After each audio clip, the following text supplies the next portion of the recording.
আসসালামু আলাইকুম রহমতুল্লাহি ওবরকাতুহু। সম্মানিত দর্শক, আমাদের বাংলাদেশের কয়েকটি সীমান্তে, ভারত বাংলাদেশ সীমান্তে বেশ উত্তেজনা দেখা দিয়েছে এবং এই উত্তেজনা যে কোনো সময় দুর্ঘটনায় রূপ নিতে পারে। এবং আপনারা জানেন যে সীমান্তে যখন কোনো দুর্ঘটনা ঘটে ওটা আসলে যুদ্ধের পর্যায়ে যায় না, কিন্তু দুটো দেশের মধ্যে সম্পর্কের অবনতি ঘটে।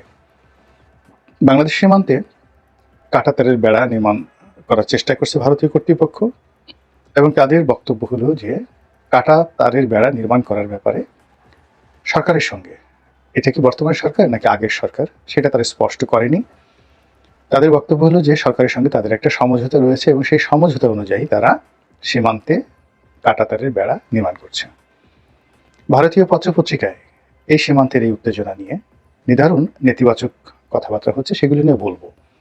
তার আগে যেটা বলে নিই যে এই সীমান্তের উত্তেজনার ফলে সবচেয়ে বেশি বিপদে পড়বে বর্তমান যে রাজনৈতিক দল, তারা যে কাঙ্ক্ষিত এবং সংক্ষিপ্ত সময়ের মধ্যে নির্বাচন আশা করছে, পুরো নির্বাচন প্রক্রিয়াটি পিছিয়ে যাবে। দ্বিতীয়ত, ডক্টর মোহাম্মদ ইউনূসের সরকারের স্থায়িত্ব নিয়ে যারা খুব আশাবাদী, তাদের আশা বহুগুণে বেড়ে যাবে এবং যারা চাচ্ছে যে ডক্টর মোহাম্মদ ইউনূসের সরকারের মেয়াদ খুব দ্রুত শেষ হয়ে যায় এবং 2025 সনের মধ্যেই একটি নির্বাচন দিয়ে তিনি নির্বাচিত জনপ্রতিনিধিদের হাতে ক্ষমতা দিয়ে চলে যান, তাদের এই আশা রীতিমতো দুরাশায় পরিণত হবে। যখনই সীমান্তে এই ধরনের ঝামেলা বাড়বে, এমনকি দেশে আইনশৃঙ্খলা রক্ষাকারী বাহিনীর অসহযোগিতার ফলে এখন যে সকল অনাসৃষ্টি তৈরি হচ্ছে, এই জিনিসগুলো যদি বাড়তে থাকে, অর্থাৎ খুনোখুনি, মারামারি, হানাহানি, সামাজিক অস্থিরতা এবং অর্থনৈতিক অস্থিতিশীলতা, এমনকি দুর্ভিক্ষ, এই জিনিসগুলো যে কোনো সরকার, টলটলায়মান সরকারের জন্য সাপে বর হয়। অর্থাৎ ওইরকম অবস্থায় সাধারণত সরকার পরিবর্তন হয় না। সরকার পরিবর্তনের জন্য কতগুলো পরিবেশ পরিস্থিতি প্রেক্ষাপট দরকার হয়। তো আওয়ামী লীগ সরকার যে পরিবেশ পরিস্থিতি গত 15 বছর ধরে ধীরে ধীরে তৈরি করেছিল, সেটি হঠাৎ করে একটা বিস্ফোরণের মাধ্যমে তাদেরকে এই দেশ থেকে উচ্ছেদ করা হয়েছিল। কিন্তু যদি স্বাভাবিক অবস্থা চিন্তা করেন, তাহলে শেখ হাসিনার যে কৌশলগুলো ছিল যে তিনি সবসময় কিছু ঝামেলা বাকিয়ে রাখতেন, এই জঙ্গি নাটক, তারপর এই রাজনৈতিক দলগুলোর মধ্যে হানাহানি, মারামারি, কাটাকাটি, তারপর গৃহপালিত বিরোধী দলগুলোকে দিয়ে রাজপথ উত্তপ্ত করা, ভাড়া করা লোক দিয়ে সরকার বিরোধী প্রচারণা চালানো। তো এই জিনিসগুলো যেমন চলতো, একই সঙ্গে আবার কন্ট্রাস্ট হয় সরকারের প্রচার, প্রোপাগান্ডা, তেলবাজি।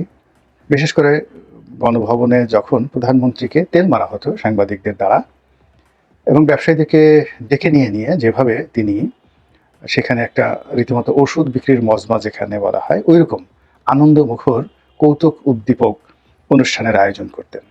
তো এই দুটো কন্ট্রাস্ট তৈরি করত। রাজপথে ছোট ছোট রাজনৈতিক দলকে ডিজিএফ এর মাধ্যমে তিনি টাকা দিতেন, অর্থ দিতেন, কড়ি দিতেন আর বলতেন তোমরা আমাকে গালাগালি করো, যাচ্ছে তাই ভাষায়। এখন বিএনপি যখন গালাগালি করতো বা জামাত যদি গালাগালি করতো, তাদের সেই গালাগালির কারণে লক্ষ লক্ষ মানুষ ইনফ্লুয়েন্স হয়ে রাস্তায় নেমে আসতো।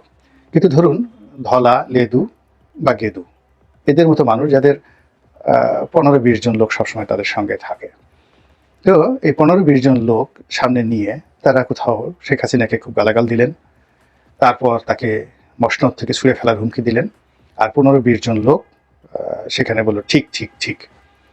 তো এই জিনিসগুলো শেখ হাসিনার জন্য খুবই নিরাপদ ছিল। তো তিনি এভাবে সব বিরোধী কাজকর্ম করতেন এবং গৃহপালিত বিরোধী দল, গৃহপালিত সাংবাদিকদের দিয়ে পরস্পর বিরোধী দুটো ভাই তৈরি করতেন। আর এই সুযোগে বড় বড় রাজনৈতিক দলগুলো তাদেরকে রীতিমতো অমানবিক টর্চার, যেটিকে বলা হয়, সেই কাজগুলো করতেন, একেবারে রাসপুটিনের মতো। আর তার সঙ্গে যে সকল কিংবদন্তির রাজনীতিবিদ যারা ছিলেন, তাদের দল ছোট কিন্তু তারা রাজনীতিবিদ হিসেবে অনেক বড়। তাদেরকে ছোট করা, ক্যাকটাস বানানো, বেইজ্জতি করা, এই কাজগুলো এত চমৎকারভাবে তিনি করেছেন যে প্রায় সবাই চাচা আপন জান বাঁচা, এরকম একটি অবস্থার মধ্যে, সেটা রাশেদ খান মেনন সাহেব বলেন, ইউনূস সাহেব বলেন, প্রয়াত মঈনুদ্দিন খান বাদল সাহেব বলেন, ফজলে হোসেন বাদশাহ বলেন, সবার মধ্যে এই অবস্থা ছিল। এমনকি মিস্টার দিলীপ বড়ুয়া, তিনি তার মতো শান্তশিষ্ট ভদ্রলোক, তিনি যে ঠিকমতো ঘুমাতে পেরেছেন শেখ হাসিনার জমানাতে, আমার কাছে সেটা মনে হয়নি। আওয়ামী লীগের দীর্ঘদিনের যারা বন্ধু, সেই বন্ধুদেরকেও তিনি দৌড়ের উপর রেখেছেন। সেটা সিপিবি বলেন, বাসদ বলেন, তাদেরকেও দৌড়ের উপরে রাখা হয়েছে। তো এইগুলো করার ফলে কি হলো, সমাজের মধ্যে বিষ তৈরি হয়েছে। ধীরে ধীরে সেই বিষ এসে 2024 সনের জুলাই আগস্ট মাসে সেই গণ অভ্যুত্থান রূপে সেটি বিস্ফোরিত হয়েছে। কিন্তু তিনি প্রথম 5 বছর স্বাভাবিক, তারপরে অস্বাভাবিকভাবে আরও 10 বছর ক্ষমতায় থেকেছেন এ সকল নাটক করে।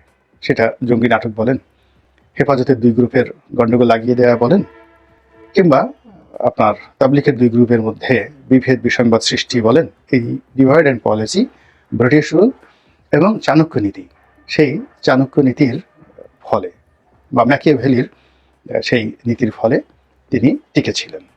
এবং তার সেই টিকাটা যেন তার টেকা নয়, তার একটা বিরাট গ্রুপ এখনও রয়েছে, তাদের সংখ্যা লাখ লাখ নয়, কোটি কোটি, যারা তাকে এখনো পর্যন্ত অবতার মনে করে। তো এরকম আনপ্রেডিক্টেবল অবস্থা যখন যায় সর্বক্ষেত্রে, তখন সাধারণত সরকার পরিবর্তিত হয় না। শেখ হাসিনা শেষের দিকে এসে তিনি অতিরিক্ত খেলার চেষ্টা করেছেন। অনেক সময় ঝানু খেলোয়াড়, পাকা খেলোয়াড়, তারা খেলতে খেলতে দেখা গেল সাপকে চুমু দেয়, তারপরে নিজের মুখের মধ্যে সাপ ঢুকিয়ে ফেলে। এরপর যারা সাপুড়ে, তারা বেশিরভাগ নিজেদের নিরাপত্তার জন্য তারা করে কি, সাপের বিষ দাঁত ভেঙে ফেলে। তো একটা সময় অনেক সাপুড়ে সেই বিষ দাঁত না ভেঙেই তারা একেবারে বন্য সাপের সঙ্গে খেলতে থাকে, এবং দেখা গেছে যে বেশিরভাগ বিষধর সাপের কামড়েই এই ধরনের পাকা সাপুড়েরা বা খেলোয়াড়রা মারা যায়। তো শেখ হাসিনা শেষের দিকে খেলতে খেলতে এতটা পারদর্শী হয়ে পড়েছিলেন, তার বিশ্বাস এমন পর্যায়ে পৌঁছে গিয়েছিল যে তিনি ধরাকে স্বরাজ্ঞান করেছিলেন। কিন্তু তার যে পলিসিগুলো ছিল, সেই পলিসিগুলো কিন্তু সার্বজনীন, মানে সবকালই এই জিনিসগুলো যারা ক্ষমতায় থাকেন তারা এগুলো ব্যবহার করেছেন। তো সেই দিক থেকে ডক্টর মোহাম্মদ ইউনূসের সরকারকে আমরা যতই সমালোচনা করি না কেন, বাস্তবে দেখবেন যে ডিভাইড অ্যান্ড পলিসি রুল, তারপরে সমাজে বিশৃঙ্খলা, এরপর এই যে সীমান্তে যে উত্তেজনা, এবং অনেকগুলো জাতীয় সংকট এবং মানুষের জীবনকে দুর্বিষহ করে দেয়া। তো এই ঘটনার ফলে কি হলো, সরকারকে নিয়ে সমালোচনা করার পর্যাপ্ত সময় আসলে কারোর হাতে নেই। কিংবা রাস্তায় নেমে আন্দোলন করবে, লড়াই করবে, সংগ্রাম করবে, 1 সপ্তাহ সংগ্রাম করবে, এরকম অবস্থা এখন নেই, কারোরই নেই। বরং এটি জুলাই আগস্ট মাসে যা ছিল তার চেয়ে মানুষের অবস্থা এত খারাপ হয়েছে, এখন পেটের চিন্তা করবে, ধান্দা করবে, নাকি আন্দোলন করবে, চাকরি খুঁজবে, ফ্যাক্টরি চালাবে, ব্যাংকের পিছিয়ে পিছিয়ে ঘুরবে, মামলা মোকদ্দমা সামাল দেবে, নাকি ডক্টর ইউনূসকে গালাগাল করবে। তো এই পুরো বিষয়টার সঙ্গে আবার এই যে সীমান্তে যে উত্তেজনা, এই উত্তেজনার ফলে কি হয়, জাতীয়তাবাদ জাগ্রত হয়। জাতীয়তা বোধ, একটা হলো বাদ আর একটা হলো বোধ, এটি জাগ্রত হয়। আমাদের দেশে প্রবল ভারত বিরোধী মনোভাব রয়েছে, এবং ভারত ইচ্ছে করেই এই মনোভাবগুলো সৃষ্টি করে। কখনো কখনো তারা সৃষ্টি করে তাদের পক্ষে, কখনো কখনো তারা সৃষ্টি করে এই ভারত বিরোধী মনোভাব ট্রেড অ্যান্ড কমার্সের জন্য, কখনো কখনো নিজেদের দেশের অভ্যন্তরীণ পরিস্থিতি ঠিক রাখার জন্য, আবার কখনো কখনো এই দেশে তাদের যারা দোসর রয়েছে তাদেরকে সাপোর্ট দেওয়ার জন্য। এখন ধরুন, ভারতের সঙ্গে প্রকাশ্যে যে সম্পর্ক যাচ্ছে, আমরা দেখছি যে ডক্টর মোহাম্মদ ইউনূসের সঙ্গে সম্পর্ক ভালো না, সীমান্তে এরকম একটা অবস্থা। ফলে মানুষজন নির্বিবাদে, নির্দ্বিধায় এখন বিএসএফকে গালাগাল দিচ্ছে, বিজিবিকে সংবর্ধনা দিচ্ছে, এবং বিজিবির যে কমান্ডার লেফটেন্যান্ট কর্নেল, তিনি সেই হাত উঁচু করে ধান ক্ষেতের মধ্যে দাঁড়িয়ে, তার পিছনে শত শত বাঙালি যারা দেশীয় অস্ত্রে সজ্জিত দাঁড়িয়ে তাকে যে মেন্টাল সাপোর্ট দিচ্ছে, এখন তিনি রীতিমতো জাতীয় বীরে পরিণত হয়ে গেছেন।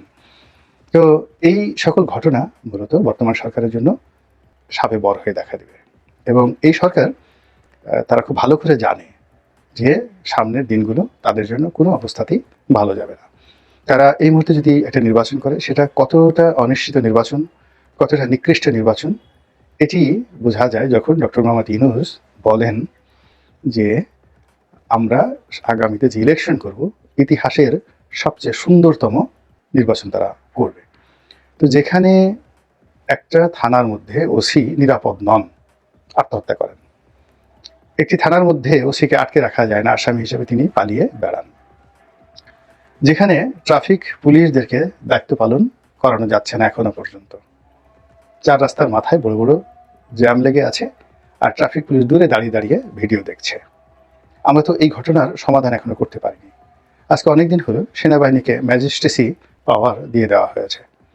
তো চিহ্নিত চাঁদাবাজ ইতিমধ্যে শহরে, বন্দরে, গ্রামে যাদেরকে মানুষ চিহ্নিত চাঁদাবাজ রূপে চিনে গেছে, তাদের সঙ্গে আমাদের দেশপ্রেমিক সেনাবাহিনী সংঘর্ষ তো দূরের কথা, একসাথে বসে এক কাপ চা খেয়ে যদি বলতেন যে ভাই, দুলা ভাই বা ছোট ভাই বা ভাগ্নে, মামু, আপনারা আল্লাহর হস্তে এই কাজটি করবেন না, ঠিক এই কথাগুলো যদি একটা ভিডিও ফুটেজ আসতো, তাহলে মানুষ সেই যে সেনাবাহিনীর ম্যাজিস্ট্রেসি পাওয়ার দেওয়া হয়েছে এটা নিয়ে স্বস্তি অনুভব করত। সেনাবাহিনীকে নামানো আছে অনেকদিন ধরে, এবং তাদেরকে ম্যাজিস্ট্রেসি পাওয়ার দেওয়া হোক।